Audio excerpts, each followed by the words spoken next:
नमस्कार दोस्तों, मेरा नाम है प्रदीप चौहान। बात समझनी है तो पूरी सुननी होगी। दोस्तों, संसद का सत्र चल रहा है, आज भी चला तो, लेकिन आज संसद सत्र से ज़्यादा संसद सत्र में हुई घटनाओं के पीछे क्या राजनीति खेली जाती है उस पर बात करना भी ज़रूरी है। आपने देखा संसद में एक विवाद हुआ जब राहुल गांधी और रवनीत बिट्टू के बीच में आपस में एक विवाद हुआ। राहुल गांधी ने, हम सब ने वीडियो में देखा, माय ट्रेटर फ्रेंड कहा, लेकिन बीजेपी ने उसे चेंज करके उसका नैरेटिव चेंज कर दिया कि सिखों का अपमान राहुल गांधी ने किया, पूरी सिख कौम को गद्दार कहा। बहुत कोशिश की, जितने सिख नेता हैं बीजेपी के पास बड़े बड़े, सबको मैदान में उतारा, एक नैरेटिव बनाने की कोशिश की और मैसेज पंजाब को देने की कोशिश की। लेकिन उस मैसेज में, उस कोशिश में बीजेपी पूरी तरह से धाराशाही हो गई, क्योंकि पंजाब के लोगों ने बीजेपी के इस नैरेटिव को एक्सेप्ट करने की बजाय रवनीत बिट्टू पर ही सवाल उठाने शुरू कर दी कि उनकी खुद की स्टैंडिंग कहाँ है। जो रवनीत बिट्टू किसान आंदोलन के वक्त में बीजेपी के नेताओं के साथ कहते थे मेरी जुत्ती भी उनके साथ नहीं बैठेगी, आज उन्हीं के लिए खड़े हो रहे हैं। तो ये बुरी तरह से धराशायी हुआ। लेकिन बात ये नहीं है कि नैरेटिव चला या नहीं चला, ये बात पुरानी हो गई। लेकिन आज बात इसलिए करना ज़रूरी है इस पर कि दरअसल 3 राज्य ऐसे हैं, मैंने शायद आपको पहले भी बोला था, जहाँ पर बीजेपी को बड़ी तकलीफ होती है कि लाख कोशिश करने के बावजूद ज़मीन नहीं बना पा रही। एक तमिलनाडु, एक पश्चिम बंगाल और एक पंजाब। पश्चिम बंगाल में क्या हो रहा है हम सब देख रहे हैं। मुख्यमंत्री ममता बनर्जी को खुद सुप्रीम कोर्ट तक में खड़ा होना पड़ गया। तमिलनाडु में क्या हो रहा है ये आपको मालूम है। पंजाब को लेकर भी बीजेपी दरअसल बैकग्राउंड में, या आप पर्दे के पीछे कह लीजिए, बहुत ज़बरदस्त तरीके से राजनीति करी गेम प्लान चला रही है और अपने उस गेम प्लान को आगे बढ़ाने के लिए कंधा राहुल गांधी का ढूंढ रही है। उस दिन जो इंसिडेंस हुआ, उन्हें लगा अब राहुल गांधी का कंधा मिल गया, राहुल गांधी के कंधे पर अपनी राजनीतिक रोटियां सेकी जाएंगी और जो बैकडोर में प्लान चल रहा है उसको बेहतरीन तरीके से लागू किया जा सकता है। आपको याद है कुछ दिन पहले ही प्रधानमंत्री पंजाब भी गए थे, लेकिन अगले ही दिन ट्रेड डील हो जाती है जिसमें कृषि क्षेत्र को लेकर बहुत आशंकाएं खड़ी है कि क्या भारत सचमुच में पूरा कृषि क्षेत्र अमेरिकन प्रोडक्ट के लिए खोल देगा। अगर ऐसा हुआ तो सबसे ज़्यादा असर कहाँ पड़ेगा? पंजाब में पड़ेगा। उसकी काट के लिए बीजेपी, जाहिर सी बात है, एक तरफ राहुल गांधी के ज़रिए सिखों को कांग्रेस से दूर करके अपनी तरफ लाने की कोशिश करी, लेकिन एक और राजनीति वहाँ पर बहुत अलग तरीके से, यूँ कह लें कि बहुत ज़बरदस्त तरीके से बीजेपी खेलने की कोशिश कर रही है कांग्रेस से। हालांकि अब तक पंजाब के लोगों ने बीजेपी की हर कोशिश को नकारा है, लेकिन ये कोशिशें क्या हैं, ये कैसे की जा रही है, बीजेपी क्या पंजाब को लेकर सोच रही है, कर रही है, इन सब पे बात करने के लिए आज फिर मैं आपको पंजाब ले चलूँगा, जालंधर, जहाँ से हमारे साथ वरिष्ठ राजनीतिक विश्लेषक या वरिष्ठ पत्रकार राजू विलियम्स जुड़ेंगे। वो बताएंगे दरअसल ये जो उस दिन राहुल गांधी का कंधा ढूंढने की कोशिश बीजेपी कर रही थी, वो उस कंधे के सहारे निशाना कहाँ लगाना चाह रही थी और वो निशाना कितना फ्लॉप हुआ है, कितना कामयाब हुआ है, ये सब जानने के लिए आपको पंजाब ले चलते हैं। राजू विलियम्स, ये आपका एक बार फिर से स्वागत है हमारे चैनल पे। फिर से हमारे दर्शकों के सामने आप महत्वपूर्ण जानकारी लेकर आए हैं। सबसे पहला सीधा सवाल जो शायद हर भारत का हर दर्शक पंजाब के लोगों से जानना चाहता है कि जो जी। राहुल गांधी नवनीत बिट्टू का जो किस्सा हुआ, उसे हुँ। जिस तरह से सिखों की मर्यादा के साथ जोड़ा गया, सिखों की बेइज्जती के साथ जोड़ा गया, पंजाब को क्या लग रहा है? पंजाब को भी लगा कि वो सिखों का जो है अपमान किया गया है, या सच्चाई कुछ और लगी? पंजाब में इस बात की जो प्रतिक्रिया है वो बिल्कुल वैसी नहीं है जैसी कि बाहर समझा जा रहा है या बीजेपी कोशिश कर रही है समझाने की कि रवनीत बिट्टू के साथ जो राहुल गांधी जी का आपस में हुआ है, वो सिखों का अपमान है। ये इसलिए क्योंकि बीजेपी की तरफ से पंजाब में ये माना जाता है कि ये इनकी जानी-पहचानी जो है एक रणनीति है। ना सिर्फ कांग्रेस को लेके कि कांग्रेस का कोई नेता है तो उसको सिखों का अपमान वाला उसके ऊपर मढ़ दिया जाए।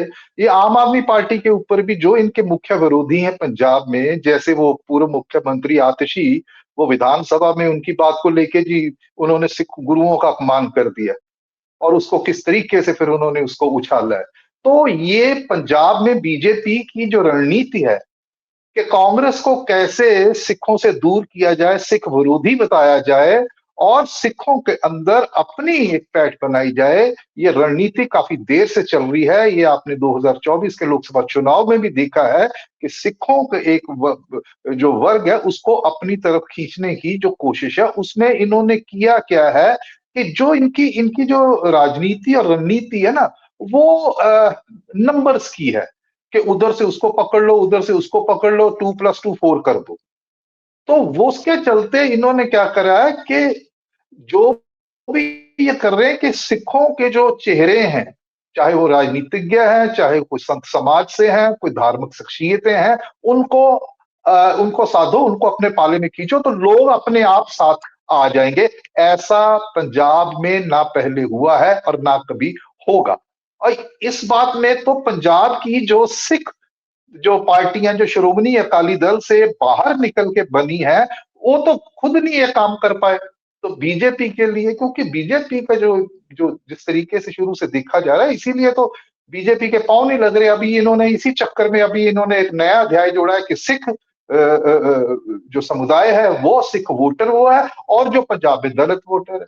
और दलित वोटर को ये समझते हैं कि जैसे पूरे भारत में सबसे ज्यादा करीब करीब 32% आमतौर पर कहा जाता है कि पंजाब में है दलित, तो ये समझते हैं कि सभी दलित इनकी तरफ खींचे चले आएंगे अगर ये जलंधर में जो सचखंड डेरा बल्ला है वहां पे जाके उनके जो धर्मक मुखी है संत निरंजन दास जी के वो पांव छू लेंगे तो वहां पे चले जाएंगे। तो दरअसल पंजाब में तो ये सोचा जा रहा है कि वो जो संत निरंजन दास जी है जिनके प्रधानमंत्री मोदी जी ने पांव छुए हैं, वो तो पांव इसलिए छुए हैं कि उनसे मिन्नत की है कि संत जी हमारे पंजाब में पांव नहीं लग रहे, आप हमारे पांव जो है वो लगवाइए, यहाँ पे हमें कोई स्पेस मिले। तो ये सिख और दलित वोटर जो दूसरे जो दो बड़े बड़े अपना वर्ग हैं वोटरों के, उनको ये लुभाने की और सिर्फ राजनीतिक जो है अपना उल्लू सीधा करने के लिए ये कवायद की जा रही है। अगर देखा जाए तो पिछले 10 साल में 11 साल में बीजेपी ने जो दलित वर्ग है पंजाब में बहुत बड़ा हिस्सा है, उसके सामाजिक और आर्थिक उत्थान के लिए क्या किया। ऐसी तो कोई नहीं भैया, आपके पास सत्ता, आपके पास सरकार है, तो आप ये जो ऑप्टिक्स है, पॉलिटिक्स फॉर ऑप्टिक्स है, ये दिखा के ये सोचते हैं कि ऐसा होगा, ऐसा नहीं होने वाला है। उसी में सिलसिले में मैं आपको बोलता हूं कि ये जो सिखों का अपमान वाली जो है ना इनकी लाइन जो है, ये इसका there are no takers of that in Punjab specially, विशेषकर जब रवनीत बिट्टू जैसा जो नेता हो। रवनीत बिट्टू को धरातल के नेता नहीं है, वो हारे हुए नेता हैं। अभी तक उनकी जो पहचान बनी है वो कांग्रेस पार्टी की वजह से बनी है। और उनके जो दादा व्यंग सिंह मुख्यमंत्री थे, जो ये उनकी जो शहीदी है उसको ही इन्होंने अभी तक कैश किया। तो ये इस मामले में बड़े तेज हैं और बीजेपी ने रवनीत सिंह बिट्टू को पंजाब में इसीलिए लेके आए हैं, हारे हुए व्यक्ति को आप बना रहे हैं जिसकी जमीनी आधार नहीं है कोई। पहली बार कांग्रेस से निकल के दूर होके चुनाव लड़ा, अपने दमखम पे लड़ना था, जिताना था, वो चुनाव हार गए। और तो और छोड़िए कि 2024 के बाद जिस इनका जो क्षेत्र है लुधियाना वेस्ट, वहां पे उपचुनाव हुआ उसके बाद, तो लोकसभा चुनाव में तो जब ये उम्मीदवार थे तो वहां पे बीजेपी को 40,000 से ज्यादा वोटें मिली। लेकिन जब उपचुनाव हुआ, जब पूरे का पूरा दारोमदार इनके ऊपर था कि ये कोई करिश्मा करे, बीजेपी को दिखाए कि देखिए मैं कितना बड़ा नेता हूं। अरे बीजेपी की वोटें 20,000 पे लुढ़ गई आके। तो ये धरातल के नेता नहीं है और इसलिए इनका जो अपना ग्राफ है ये तोड़ फोड़ के लिए इन्होंने कांग्रेस में शामिल किया, वरना हारे हुए व्यक्ति को कौन लेता।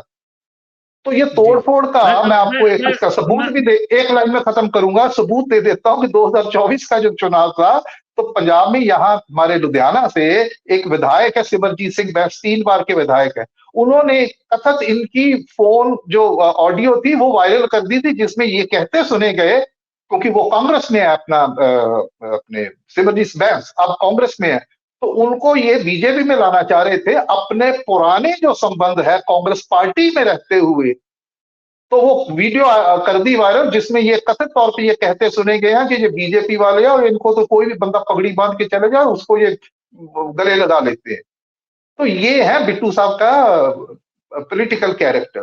तो इसकी कोई यहाँ पे पंजाब में जी कुछ नहीं हाँ, लेकिन जो राहुल गांधी ने किया है उसका एक मैसेज जरूर किया, अनइंटेंडेड। मैं ये नहीं कह रहा कि राहुल गांधी ने सोच के बोला, राहुल गांधी ने इनको बोला कि गद्दार दोस्त, माई ट्रेटर फ्रेंड बोला उसने, और इन्होंने पलट के क्या दिया, देश के दुश्मन। अरे भाई, राहुल गांधी तो बिल्कुल जस्टिफाइड है जब वो कहते हैं कि ट्रेटर। क्यों? क्योंकि आपने उस विचारधारा जिसकी बुनियाद पे कांग्रेस खड़ी है, आपने उस विचारधारा को छोड़ के उसके विपरीत जो एक बांटने वाली विचारधारा है, उस पार्टी का पल्ला पकड़ लिया आपने। तो ना सिर्फ आपने अपनी विचारधारा के साथ, पार्टी के साथ विचारधारा, बल्कि इन्होंने अपने दिवंगत जो दादाजी हैं उनकी विचारधारा, वो कांग्रेस थे, उनकी विचारधारा, उनकी धरोहर जो है उसके साथ भी इन्होंने ये विश्वासघात किया है। तो जी जस्टिफाइड जी लोग इस तरीके से ले रहे हैं राहुल गांधी को। किस आधार पर कह रहे देश का दुश्मन? अरे भाई, वो व्यक्ति जिसको 12 करोड़ वोटर ने, उसके जो राजनीतिक नेतृत्व का लोगों ने वोट दिया, और उसने 50 से डबल किया सीटें कांग्रेस की 2024 में, आप उसे देश का दुश्मन? इसका मतलब है रवनीत बिट्टू अगर राहुल गांधी को कहते देश का दुश्मन, तो उन 13 करोड़ से ज्यादा लोगों का ये अपमान कर रहे हैं। और उसमें उनकी उसमें उनकी भी जो सबसे देशभक्ति ज्यादा है उसके सब ऊपर ये सब सवालिया जी निशान खड़ा कर।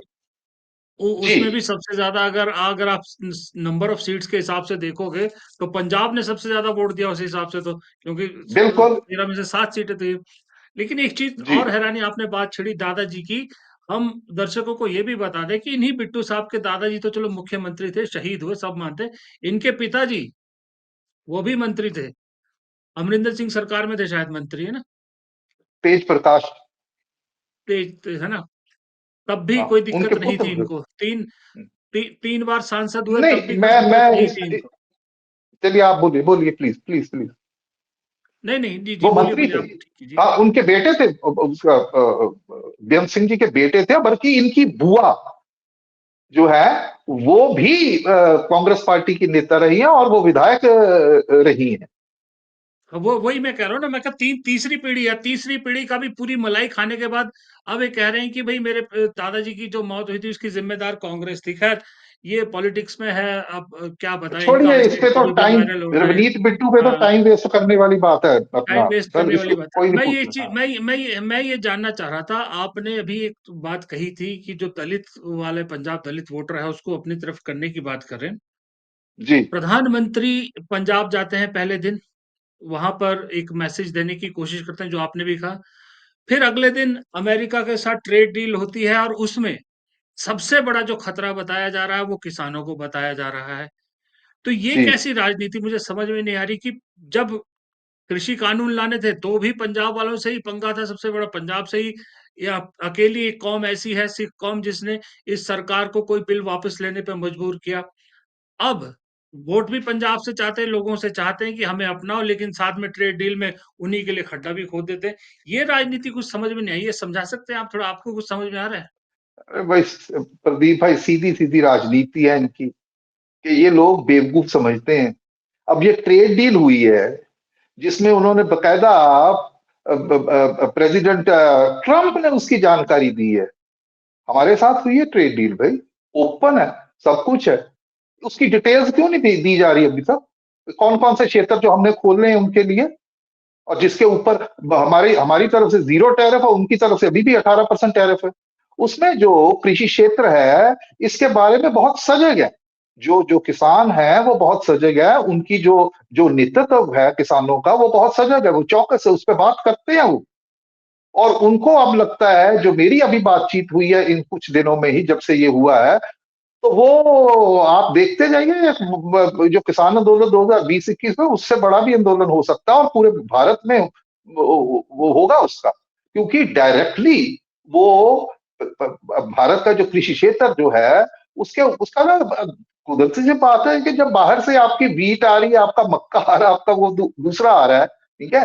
अभी इस बात पे भी कोई नहीं है, क्लैरिटी नहीं है कि वो जो डेयरी प्रोडक्ट्स हैं, तो ये दोनों चीजें आपस में जुड़ी हुई हैं। तो निश्चित तौर पे जब हमारा उधर से इंपोर्ट होगा तो हमारे भाव भी तो गिरेंगे ना। तो एक कौन एक एक उठाएगा चीज हमारी? एक तो ये एक किसानों के एक ऊपर एक आर्थिक एक प्रहार है। एक चीज और इसी में ऐड कर लूं मैं, उसी में आप जवाब दीजिएगा कि ये जो ट्रेड डील हुई और इसमें जिस तरह के कहा जा रहा है कि एग्रीकल्चर सेक्टर भारत ने खोल दिया अमेरिका के लिए, अमेरिकी कृषि मंत्री ने भी ये कहा, इसको लेके पंजाब में किसानों में खास करके कुछ डर खौफ का माहौल है। बिल्कुल निश्चित रूप से है। अभी वो रूपरेखा तैयार हो रही है, अब देखिए, क्योंकि अभी पूरी डिटेल सामने नहीं आ रही। जो किसानी है पंजाब की विशेष करके, जैसे मैं कह रहा हूं, को इस बात को लेके बड़े चौकन्ने, बड़े चौकस, बड़े सजग है। तो जब तक डिटेल्स आती हैं तो उसी उसी आधार पे वो अपनी रणनीति बनाएंगे, अपनी रूपरेखा, वो किस तरीके से उन्होंने इसका विरोध करना। लेकिन ये निश्चित है, मुझे ऐसा लगता है कि इसी के चलते ही इनको मालूम है, ऐसा नहीं है कि इनको पता नहीं है, इनको मालूम है कि भाई ऐसा होने का एक बैकलैश होगा, उसकी प्रतिक्रिया होगी। तो इसीलिए ये जो डेरे है ना पंजाब के, उनको साधने की जो है कोशिश जो है, उस आप कॉन्टेक्स्ट में, उस चौकटे में आप देखिए इसको।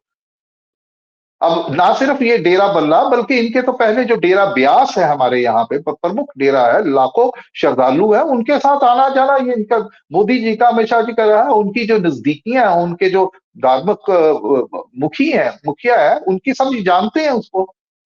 और ये जो तीसरा डेरा पंजाब का डेरा सच्चा सौदा जिसे बोलते हैं सिरसा में, वो तो इनकी राम रहीम तो इनकी पहले जेब में है। तो इसीलिए कि ये मुद्दे को भटकाने वाला काम है कि भैया इसका हमें 1 साल रह गया है, उसकी प्रतिक्रिया होगी तो उसका हमारी जो इलेक्टोरल पॉलिटिक्स है, प्रोस्पेक्ट, उस पर असर ना पड़े, या उसको डिल्यूट कैसे किया जाए। इस वजह से ये दलित और सिख, ये वाला डेरे वाली जो पॉलिटिक्स जो है, वो करके ये वोटें हथियाना चाहते हैं। क्यों? ताकि ये जो डिल्यूट किया जा सके किसानों के इस प्रदर्शन को। जी। पिछली बार हमारी बातचीत में आपने एक जो हिंट छोड़ा था कि बीजेपी जो है वो पंजाब में क्या खेल खेल रही है, क्या आप इसी तरफ इशारा कर रहे थे ये डेरा पॉलिटिक्स के बारे में, या इसमें कुछ और भी चीजें हैं जो बीजेपी पंजाब के लिए कर रही है, जो पंजाब में एक रणनीति अपना के चल रही है? सीधी सी बात है कि पंजाब में बीजेपी की विचारधारा के आधार पर अगर ये चुनाव लड़ती है, या अपनी जो पिछली 10 साल की कारगुजारी केंद्र में, पंजाब में तो इनकी कोई कारगुजारी है ही नहीं है, सत्ता से बाहर 2017 के बाद, विशेषकर जब 2012 से 7 से 12 और 12 से 17 जब ये गठबंधन में थे अकाली दल, उसके बाद ये बाहर है। तो ऐसी कोई नहीं जिसको आधार बनाए, जिसके नाम पे ये वोटें मांगे, कोई ऐसे मुद्दे नहीं है, इनकी कोई प्राप्तियां नहीं है। तो उसके चलते ये जो नॉन इश्यूज हैं, ये जो डेरे की, जाति की, धर्म की जो राजनीति है, वही ले दे के, और दूसरा जोड़ तोड़ की, और इसमें आप एफआईआर भी शामिल कर लीजिए, जो कि पंजाब में भी होने जा रहा है, जब उसकी कवायद तो शुरू हो ही गई है। तो ये ऐसे मुद्दों को भटका के, जैसे जैसे जैसे अभी राहुल गांधी इस सिलसिले में बात कुछ और हुई है, तथ्यों से परे जा सिखों का अपमान, और उसके ऊपर पूरा इनकी ट्रोल पार्टी जो खड़ी हो जाए, तो एक परसेप्शन, एक नैरेटिव जो कर दें, बना दे, तो इस आधार पे ये लड़े। और उसमें जो मेन इनका है कि जो सिख के हिंदुत्व के मुद्दे के ऊपर इनको लगता है कि जो एक विशेष एरिया है, शहरी वर्ग है वहां, वो तो हमारी जेब में, उन्होंने तो हमेशा हमें, अभी 2022 का जो चुनाव था, 6-6.5% वोट शेयर था इनका, तो डबल डिजिट में नहीं इनका गया है। हाँ, लोकसभा चुनाव में ये 9% से 18% पहुंच, और वो भी प्रधानमंत्री नरेंद्र मोदी। और उसमें जितने इनको, जैसे मैंने लुधियाना की एग्जांपल दी है, कि जितना इनको जो वोट्स मिली है लुधियाना, आप लुधियाना वेस्ट उसी का एक हिस्सा है, लुधियाना वेस्ट का, और वहां पे नंबर ऑफ वोट्स कितनी कम हो गई। तो ये नरेंद्र मोदी का जो करिश्मा, इसीलिए तो नरेंद्र मोदी का जो इमेज है, नरेंद्र मोदी खुद आए यहाँ पे, उन्होंने किसी और को नहीं भेजा। तो उनका वो जो आकर्षण, एक एक अपर मिडिल क्लास जो अपना हिंदू वोटर है शहर का, उसको, और ये जो अपना दलित वोटर्स है, और दूसरे ये जो है अपना सिख वोटर्स है, तो इसको बना के, एक आधार बना के, एक एक फ्रंट बनाने की कोशिश कर रहे हैं। और ये, इसे मैं बोलता हूं कि ये टेम्पररी है, जोड़ तोड़ की राजनीति है, इसका कोई विचारधारक आधार नहीं है। तो ये बीजेपी करने जी, जा रही है। और दूसरी बात है कि आम आदमी पार्टी के लिए वित्तीय समस्याएं पैदा करी। अभी का बजट आया है, वो जो रेवेन्यू डेफिसिट ग्रांट है 24,000 करोड़, आपके हिमाचल में भी रेवेन्यू डेफिसिट ग्रांट जो वो नहीं, उसके लिए मना कर दिया कि नहीं मिलेगी सरकारों को। तो वो सीधी की सीधी मतलब एक चपत है बहुत बड़ी भाई, 24,000 करोड़। तो वो आम आदमी पार्टी को इस तरीके से वो घेरने की कोशिश कर रहे हैं कि इनके लिए समस्या है, क्योंकि जो उनकी पॉलिटिक्स है फ्री बीज वाली, कि उसके लिए फंड्स ही ना हो इनके पास, कर्जा उठाएं लेकिन और कर्जे जी, को जी, मुद्दा बनाएं। तो इस जी, तरीके से ए, ए, बीजेपी पंजाब में काम कर रही है, और आने वाले समय मुझे लगता है कि ये और भी बढ़ेगा। अभी 2029 जी, में गुरु रविदास महाराज जी है, जिनका जो रविदासिया जो कम्युनिटी है दलित्स के बीच में, ये जो डेरा बल्ला है ये उनका है। तो उनकी अभी जनवरी 2027 यानी कि कुछ दिन पहले ही, कुछ रोज पहले ही पंजाब के चुनाव ड्यू है। तो 650वीं वर्षगांठ वो बनाएंगे, तो उसमें मोदी जी आएंगे। तो जो अभी उन्होंने बीज बोया है उसको और रोपेंगे, वो उसको पानी देंगे, और तब आके वो बात करेंगे, ताकि लोगों के जहन में, दलित्स के जहन में मैं फ्रेश हो यहाँ कि ये हमने, और उस वक्त फिर कुछ अनाउंसमेंट्स भी कर सकते हैं, कुछ ऐलान फिर यहाँ उनके लिए। फिर यहाँ पर राजू भाई, दो दो सवाल मेरे फिर आपसे बनते हैं इस पे। पहली बात, ये जो आप डेरा पॉलिटिक्स की बात कर रहे हो, पंजाब में इन डेरों का इतना इफेक्ट है कि अगर जो डेरा की पॉलिटिक्स है वो बीजेपी के लिए रास्ता खोल सकती है? और दूसरा सवाल ये है कि क्या बाकी जो हिंदी बेल्ट है देश के, उसकी तरह पंजाब का जो हिंदू वर्ग है, उसको हिंदुत्व का मुद्दा इफेक्ट करता है या काम नहीं करता? तो पहली बात, आपके प्रश्न का पहला हिस्सा है कि डेरों का जो इम्पैक्ट है, तो प्रदीप भाई डेरों का इम्पैक्ट है, लेकिन बड़ा सीमित इम्पैक्ट है। अब हम 2002 से लगा रहे हैं, हम 2007-12, तो एक नैरेटिव जरूर बना, एक परसेप्शन। और हम जैसे विश्लेषक की बात करते जी, वो डेरे पे चले गए तो पता नहीं पूरे का पूरा जो डेरा के फॉलोअर्स है लाखों की तादाद में है, वो उस पार्टी विशेष या उम्मीदवार विशेष को, ये डेरे ऐसे हैं जहां पे सभी जाते, सभी पार्टियों के नेता जाते हैं, कोई सा भी डेरा उठा ले आप। अब मैं आपको एक एग्जांपल देता हूं कि 2007 में ओपनली उन्होंने मदद की, डेरा सौदा या राम रहीम वाला, कांग्रेस को 44 सीटें मिली, कांग्रेस सरकार नहीं बना पाई। हम्म। और उसके बाद 2012 में जब बीजेपी की और अकाली दल की नेतृत्व वाली सरकार बनी 2007 के बाद, तो इन्होंने देखा कि ये डेरे की वोटें हैं, डेरे की वोटें, तो इन्होंने उनको भी कुछ केस बनाए। दूसरा, 2007 में जो राम रहीम को माफी देने वाला जो प्रकरण है, वो उसको दोहराने की जरूरत नहीं है, जिसकी वजह से श्रोमणी अकाली दल जो है वो सिख सिख उससे दूर चले गए कि इन्होंने तो ऐसा हम्म। किया। तो उसके चलते इनको डेरे वालों ने इनको सपोर्ट करी, अकाली दल और इनको। लेकिन हुआ क्या, अकाली दल को 56 सीटें मिली, जो बहुमत है 59 जो सीटें है 59, उससे भी 3 कम मिली। तो सीमत इसका जरूर है। और इसी तरीके से आप ये देख लें, आप डेरा बल्ला जो द्वाबा क्षेत्र है, जिसमें 23 जो है विधानसभा क्षेत्र आते हैं, और कांग्रेस को 2022 में वहां पे 9 सीट्स मिली हैं, आम आदमी पार्टी को 10 सीट्स मिली है। और आम आदमी पार्टी का तो अभी कोई वोट बैंक एस्टेब्लिश ही नहीं हुआ था। तो अगर आम आदमी पार्टी 23 में से 10 ले जाती है और कांग्रेस 23 में से 9 लेके जाती 19 सीट्स, तो फिर ये डेरा के जो समर्थक है, और वहां पे बहुजन समाज पार्टी भी थी, उनको क्यों नहीं दी ये वोट इन्होंने? वो तो इनकी अपनी दलितों की पार्टी है, और बांट के दी उन्होंने आम आदमी पार्टी और कांग्रेस को। तो कहने का तात्पर्य ये है कि ये जो डेरे हैं इनका जो इम्पैक्ट है वो है, लेकिन बात ज्यादा है, उसमें सबस्टांस कम है। और उसकी वजह ये है कि पंजाब का जो दलित है, या पंजाब ये जो डेरा है ना पंजाब का, ये दरअसल एक ऑल्टरनेटिव के रूप में, जो हमारा रिलीजन बेस्ड या कास्ट बेस्ड जो स्ट्रक्चर है, उसमें जो हाशिए पे लोग थे, उसमें दलित भी आते, दूसरे भी आते, और आर्थिक तौर से पछड़े हुए जो लोग हैं, उनका, जी, उनके लिए एक ऑल्टरनेटिव है, उनको एक सम्मान मिलता, क्योंकि वो सभी लोग जाते हैं वहां जी, पे। और उसका जी, एक जी, जी। सामाजिक पहलू भी, दूसरा पहलू भी है कि बहुत सारे डेरे इसलिए, जैसे राधा स्वामी डेरा और दूसरा ब्यास वाला और ये जो सच्चा सौदा, वहां पे जो महिला वर्ग है, महिलाएं वहां पे ज्यादा जाती हुई इसलिए कि वहां पे जी वो चला जाए, वो नशे छुड़वा देते, शराब छुड़वा देते, हमारे सामने देखने की बातें हैं। वो कह रहे जी बहुत अच्छा, तो ये सामाजिक इनका है। लेकिन जब बात जी, वोट की आती है तो वो अपना जो उनका अनुभव है किसी पार्टी को लेके, श्रद्धालुओं का, या अपना अपना उम्मीदवार को लेके, या अपनी उनकी जो जातीय समीकरण है उससे संबंधित जो, तो उस आधार पे वोट डाली जाती। अभी तक पंजाब में कोई ऐसी रिसर्च, कोई स्टडी पोस्टपोन नहीं हुई जिसने ये बताया हो कि पंजाब में इतने परसेंट वोट जो है डेरा वालों के पड़े।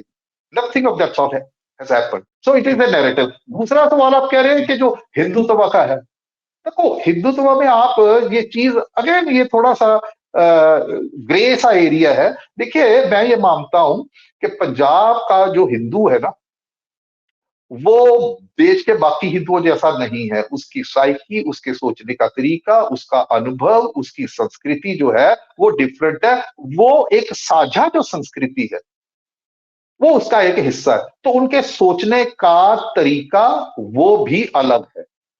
उसमें वो कट्टरता, वो संकीर्णता नहीं है पंजाब के उसमें। इसीलिए तो शिवसेना और बजरंग दल के पांव नहीं लगते यहाँ पे। जी, वो 10 15 20 50 लोग ही हैं यहाँ पे। तो इस वजह से ये जो वोटर है, जैसे नरेंद्र मोदी है, और विशेष करके जो पंजाब की जो व्यवसायी वर्ग है ना, हिंदू वर्ग है, जो जब बीजेपी की जो कैरेक्टराइजेशन इस तरीके से, पहचान, आइडेंटिटी इस तरीके से कि ये बनिया और ब्राह्मण की पार्टी है, उस वक्त से जी, लेके, और मोदी साहब ने इसमें जो किया, इसमें कोई वो दो राय नहीं है कि मोदी का जो पर्सनल करिश्मा इसकी वजह से 9 से 18 पहुंचे हैं। लेकिन वो लोकसभा का चुनाव था, उसके लिए, जी, जैसे मैं कह रहा हूं कि उन सीटों पे जहां पे बीजेपी ने अच्छा काम किया, अच्छी वोट्स ली हैं 2019 के मुकाबले, ये जो उपचुनाव 5 6 हुए हैं, वहां पे बीजेपी बिल्कुल ही पीछे चली गई है। तो जब जी, लोगों जी, को विधानसभा के चुनाव की बात आती है तो तब पंजाब का हिंदू, चाहे वो शहर में बैठा, गांव में बैठा, वो अलग तरीके से सोचता है। लेकिन उसके बावजूद भी दूसरी पार्टियां, कांग्रेस की अपनी नलायकियां, बहुजन समाज पार्टी की अपनी, और शिरोमणि अकाली दल की अपनी, उसकी वजह से तो लोग बीजेपी की तरफ जा सकते हैं। लेकिन उसका आधार हिंदुत्व नहीं है, जी, जी, जी, जी, वो उनकी गवर्नेंस से सेटिस्फाइड ये लोग, आम आदमी जी, पार्टी की, अकाली दल की, कांग्रेस की, और आपस में जो इनका अंदरूनी संगठनात्मक जो समस्याएं हैं, है जी, ये जो मसले खड़े हो रहे हैं कि जैसे चन्नी साहब ने मसला उठा दिया, तो ऐसी सारी चीजें हैं। ये जो जितनी भी पार्टियां हैं, उनमें ये जो एलिटिस्ट वर्ग था ना, जो पहले कहते थे कि जी, जी टेकन फॉर ग्रांटेड, हम जाएंगे, जो बड़ी बड़ी गाड़ियों में घूमते हैं, उनको और कोई काम नहीं है सारा दिन, को कि पैसे है उनके पास, ठीक है जी, धनवान जी, वर्ग है। तो वो वर्ग जो है उसके भी, जब से विशेष करके आम आदमी पार्टी आई है, तब से लोगों का एक असर्ट कर रहे हैं, जो इकोनॉमिकली वीकर जी, सेक्शन के लोग हैं, सामाजिक तौर पे पछड़े हुए लोग हैं, जी, जी, तो उनकी वजह से वो लोग बीजेपी के लिए इस तरीके से बीजेपी के पास जा सकते हैं, इनका वोट शेयर बढ़ सकता है। वही वही बात, जब मोदी जी 2014 में आए तो उन्होंने नारा क्या दिया था, सबका साथ सबका विकास। मैं आज भी कहता हूं, मेरा जी, आकलन ये है कि उस वक्त बीजेपी की जीत जो हुई है वो इस वजह से नहीं हुई कि जो हिंदुत्व की पार्टी है, इस वजह से हुई कि कांग्रेस के शासन में गवर्नेंस, इन्होंने जो नैरेटिव बनाया था कि जी करप्शन हो रही है, ये स्कैम्स हो रहे हैं, उसकी वजह से सुशासन के लिए उन्होंने किया था। तो ये बीजेपी की, आरएसएस की जो डबल है ना, दो दोहरे मुखौटे वाली जो है जी, जी, राजनीति और रणनीति, उसके उसमें लोग भ्रमित हो जाते हैं तो इनको वोट डालते हैं। अन्यथा जी, यहाँ पे हिंदुत्व से प्रेरित लोग जो है वो के को वोट डालेगा, मुझे ऐसा नहीं लगता है जी, पंजाब के अंदर। जी। जी। अ, राजू भाई, सवाल मेरे पास बहुत सारे थे, लेकिन वक्त की कमी है, आपके पास भी वक्त की कमी है। अब आपके पास बहुत जल्द आपके पास लौटेंगे, क्योंकि जैसे ही ये जो ट्रेड एग्रीमेंट है इसकी डिटेल पता लगती है, इसका सबसे बड़ा असर जो अभी दिख रहा है जो अगर ये सही होगा, तो पंजाब होगा। उस सिलसिले में जी आपसे हाँ। दोबारा मुलाकात होगी, दोबारा डिटेल में बात करेंगे। तब तक आपसे बहुत-बहुत शुक्रिया अदा करना चाहेंगे, आज आपने फिर से समय निकाला हमारे लिए और जो भी ये सारा और मामला है आपका भी धन्यवाद कि बातचीत के दौरान बहुत सी बातें हैं जो छूट जाती हैं, तो अनकही बातें हैं, उनको भी हमारे दर्शक बड़े आपके जी, जी, जी। बड़े सूझवान जी, हैं। जी, जी, तो जी, जी, जी। जितनी कोशिश होती है बोलने की, एक्सटेम्परी बोलते हैं हम कौन सा वो जी, जी। मोदी जी की तरह वो टेलीप्रॉम्प्टर तो जी, जी। लगा नहीं हुआ कि उसपे टेलीप्रॉम्प्टर लिखा तो यूज़ हम करते हैं, बोलते जाएँ सही और बात। कोई हाँ, हाँ। बात ऊँची-नीची ना हो। तो इसलिए क्षमा प्रार्थी हूँ कि अगर कोई ऐसी बात उनको जी, लगे कि ये सही नहीं है, तथ्यात्मक तौर पे भी गलतियाँ इंसान है, जी, जी, लेकिन आपके जी, मंच जी, पे जी, आने जी। के लिए आपके श्रोते जिस तरीके से हमें सुनते हैं, बहुत-बहुत धन्यवाद। आभारी बहुत, हैं आपके। बहुत, बहुत-बहुत धन्यवाद। Thank you. जी, जी।